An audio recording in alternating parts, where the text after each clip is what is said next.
नमस्कार। केंद्रीय मंत्रिमंडल में मेरे सहयोगी श्री अश्विनी वैष्णव जी, श्री देवसिंह चौहान जी, डॉक्टर एल मुरुगन जी, टेलीकॉम और ब्रॉडकास्टिंग सेक्टर से जुड़े सभी लीडर्स, देवियों और सज्जनों, telecom regulatory authority of India try, इससे जुड़े सभी साथियों को सिल्वर जुबली की बहुत बहुत बधाई। ये सुखद संयोग है कि आज आपकी संस्था ने 25 साल पूरे किए हैं।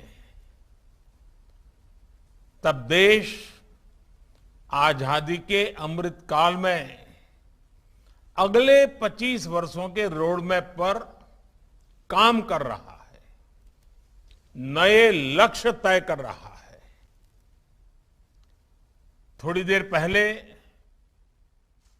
मुझे देश को अपना खुद से निर्मित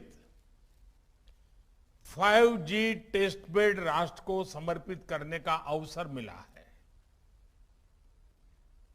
ये टेलीकॉम सेक्टर में क्रिटिकल और आधुनिक टेक्नोलॉजी की आत्मनिर्भरता की दिशा में एक अहम कदम है। मैं इस प्रोजेक्ट से जुड़े सभी साथियों को, हमारे IITs को बहुत बहुत बधाई देता हूं। साथ ही मैं देश के युवा साथियों को, रिसर्चर्स और कंपनीज को आमंत्रित करता हूं कि वो उस टेस्टिंग फैसिलिटी का उपयोग 5G टेक्नोलॉजी के निर्माण के लिए करें। विशेष रूप से हमारे स्टार्टअप्स के लिए अपने प्रोडक्ट टेस्ट करने का ये बहुत बड़ा अवसर है। यही नहीं, 5GI के रूप में जो देश का अपना 5G स्टैंडर्ड बनाया गया है, वो देश के लिए बहुत गर्व की बात है। ये देश के गांवों में 5G टेक्नोलॉजी पहुंचाने और उस काम में बहुत बड़ी भूमिका निभाएगा। साथियों, 21वीं सदी के भारत में कनेक्टिविटी देश की प्रगति की गति को निर्धारित करेगी। इसलिए हर स्तर पर कनेक्टिविटी को आधुनिक बनाना ही होगा और इसकी बुनियाद का काम करेंगे आधुनिक इंफ्रास्ट्रक्चर का निर्माण, आधुनिक टेक्नोलॉजी का ज्यादा से ज्यादा इस्तेमाल। 5G टेक्नोलॉजी भी देश की गवर्नेंस में, ease of living, ease of doing business, इन अनेक विषयों में सकारात्मक बदलाव लाने वाली है। इससे खेती, स्वास्थ्य, शिक्षा, इंफ्रास्ट्रक्चर और लॉजिस्टिक्स, हर सेक्टर में ग्रोथ को बल मिलेगा। इससे सुविधा भी बढ़ेगी और रोजगार के भी नए अवसर बनेंगे। अनुमान है कि आने वाले 1.5 दशक में 5G से भारत की अर्थव्यवस्था में $450 बिलियन का योगदान होने वाला है। यानी ये सिर्फ इंटरनेट की गति नहीं, बल्कि प्रगति और एम्प्लॉयमेंट जनरेशन की गति को भी बढ़ाने वाला है। इसलिए 5G तेजी से रोल आउट हो, इसके लिए सरकार और इंडस्ट्री दोनों को कलेक्टिव एफर्ट्स की जरूरत है। इस दशक के अंत तक हम 6G सर्विस भी लॉन्च कर पाए, इसके लिए भी हमारी टास्क फोर्स काम करना शुरू कर चुकी है। साथियों, हमारा प्रयास है कि टेलीकॉम सेक्टर और 5G टेक्नोलॉजी में हमारे स्टार्टअप्स तेजी से तैयार हो, ग्लोबल चैंपियन बने। हम अनेक सेक्टर्स में दुनिया के एक बड़े डिजाइन पावर हाउस है। टेलीकॉम इक्विपमेंट मार्केट में भी भारत के डिजाइन चैंपियंस का सामर्थ्य हम सभी जानते हैं। अब इसके लिए जरूरी R&D इंफ्रास्ट्रक्चर और प्रक्रियाओं को आसान बनाने पर हमारा विशेष फोकस है और इसमें आप सबकी भी बहुत बड़ी भूमिका है। साथियों, आत्मनिर्भरता और स्वस्थ स्पर्धा कैसे समाज में, अर्थव्यवस्था में मल्टीप्लायर इफेक्ट पैदा करती है, इसका एक बेहतरीन उदाहरण हम सब गर्व से कह सकते हैं, हमारा टेलीकॉम सेक्टर है। हम जरा पुरानी तरफ नजर करें, 2G का काल, 2G का काल यानी निराशा, हताशा, करप्शन, पॉलिसी पैरालिसिस, और आज उस कालखंड से बाहर निकलकर देश ने 3G से 4G और 5G और 6G तक की तरफ तेजी से कदम बढ़ाए हैं। ये ट्रांजिशन बहुत स्मूथली, बहुत ट्रांसपेरेंसी के साथ हो रहा है और इसमें TRAI की बहुत महत्वपूर्ण भूमिका रही है। रिट्रोस्पेक्टिव टैक्सेशन हो या AGR जैसे मुद्दे, जब भी इंडस्ट्री के सामने चुनौतियां आई हैं, तो हमने उतनी ही गति से रिस्पॉन्ड करने का प्रयास किया है और जहां जहां जरूरत पड़ी हमने रिफॉर्म भी किया है। ऐसे ही प्रयासों ने एक नया विश्वास पैदा किया। इसी का परिणाम है कि 2014 से पहले एक दशक से ज्यादा समय में जितना FDI टेलीकॉम सेक्टर में आया है, उसमें 1.5 गुना से अधिक सिर्फ इन 8 सालों में आया है। भारत के पोटेंशियल पर इन्वेस्टर्स के इसी सेंटिमेंट्स को मजबूत करने की जिम्मेदारी हम सभी पर है। साथियों, बीते वर्षों में सरकार जिस तरह नई सोच और अप्रोच के साथ काम कर रही है, उससे आप सभी भली भांति परिचित हैं। साइलोज वाली सोच से आगे निकलकर अब देश whole of the government approach के साथ आगे बढ़ रही है। आज हम देश में टेली डेंसिटी और इंटरनेट यूजर्स के मामले में दुनिया में सबसे तेजी से एक्सपांड हो रहे हैं, तो उसमें टेलीकॉम समेत कई सेक्टर्स की भूमिका रही है। सबसे बड़ी भूमिका इंटरनेट की है। 2014 में जब हम आए तो हमने सबका साथ, सबका विकास और इसके लिए टेक्नोलॉजी के व्यापक उपयोग को अपनी प्राथमिकता बनाया। इसके लिए सबसे जरूरी यह था कि देश के करोड़ों लोग आपस में जुड़े, सरकार से भी जुड़े,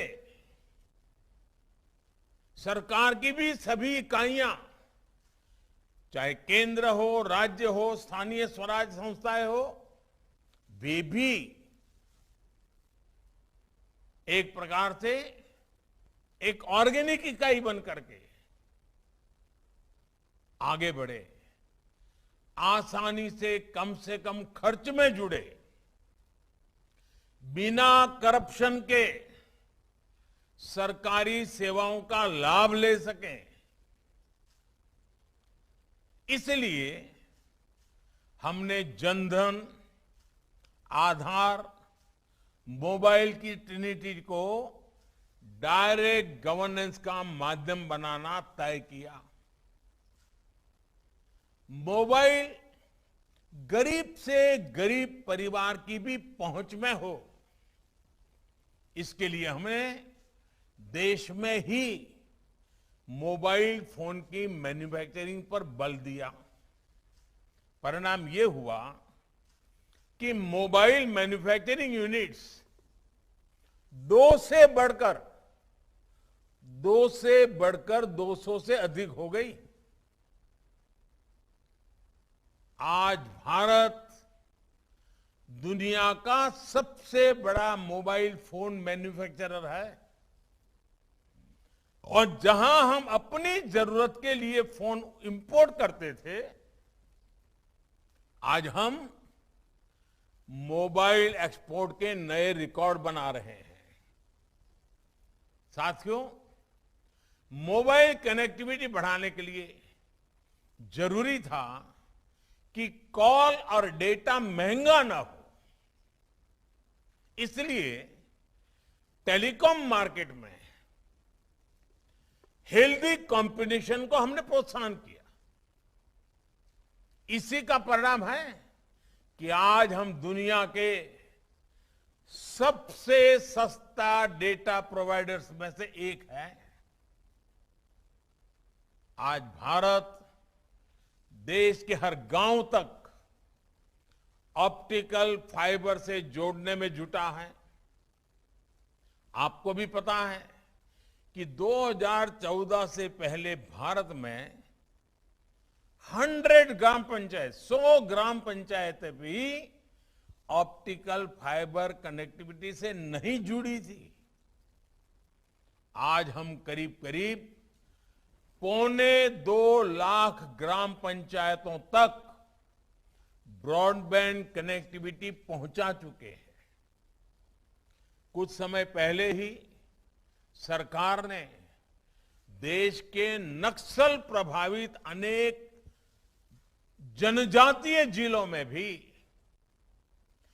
4G कनेक्टिविटी पहुंचाने की बहुत बड़ी योजना को स्वीकृति किया है। ये 5G और 6G टेक्नोलॉजी के लिए भी अहम है, और मोबाइल और इंटरनेट के दायरे का भी इससे विस्तार होगा। साथियों, फोन और इंटरनेट तक ज्यादा से ज्यादा भारतीयों की पहुंच ने भारत के एक बहुत बड़े पोटेंशियल को खोल लिया है। इसने देश में एक सशक्त डिजिटल इंफ्रास्ट्रक्चर की नींव रखी है। इसने देश में सर्विस की एक बहुत बड़ी डिमांड पैदा की है। इसका एक उदाहरण देश के कोने कोने में बनाए गए 4 लाख कॉमन सर्विस सेंटर्स हैं। इन कॉमन सर्विस सेंटर्स में आज सरकार की सैकड़ों सर्विसेज गांव के लोगों तक पहुंच रही हैं। ये कॉमन सर्विस सेंटर्स लाखों युवाओं को रोजगार का भी माध्यम बने हैं। मैं पिछले दिनों गुजरात में एक कार्यक्रम में गया था। वहां दाहोद जिला जो जनजातीय क्षेत्र है, आदिवासी विस्तार है, वहां का एक दिव्यांग कपल मिला मुझे। वो कॉमन सर्विस सेंटर चलाते हैं। उन्होंने कहा मैं दिव्यांग था तो मुझे ये थोड़ी मदद मिल गई और मैंने शुरू किया, और आज वो 28-30 हजार रुपया आदिवासी क्षेत्र के दूरदराज गांव में कॉमन सर्विस सेंटर से कमा रहे हैं। मतलब ये हुआ कि आदिवासी क्षेत्र के नागरिक भी ये सेवाएं क्या है, ये सेवाएं कैसे ली जाती है, ये सेवा कितनी सार्थक है, इसको भी जानते हैं। और एक दिव्यांग कपल वहां छोटे से गांव में लोगों की सेवा भी करता है, रोजी रोटी भी कमाता है। ये डिजिटल टेक्नोलॉजी किस प्रकार से बदलाव ला रही है। साथियों, हमारी सरकार टेक्नोलॉजी को निरंतर अपग्रेड करने के साथ साथ देश के डिलीवरी सिस्टम को भी लगातार सुधार रही है। इसने देश में सर्विस और मैन्युफैक्चरिंग दोनों से जुड़े स्टार्टअप इकोसिस्टम को बल दिया है। ये भारत को दुनिया का तीसरा सबसे बड़ा स्टार्टअप इकोसिस्टम बनाने के पीछे एक अहम कारण है। साथियों, ये whole of the government approach हमारे ट्राई जैसे तमाम रेगुलेटर्स के लिए भी वर्तमान और भविष्य की चुनौतियों से निपटने के लिए अहम है।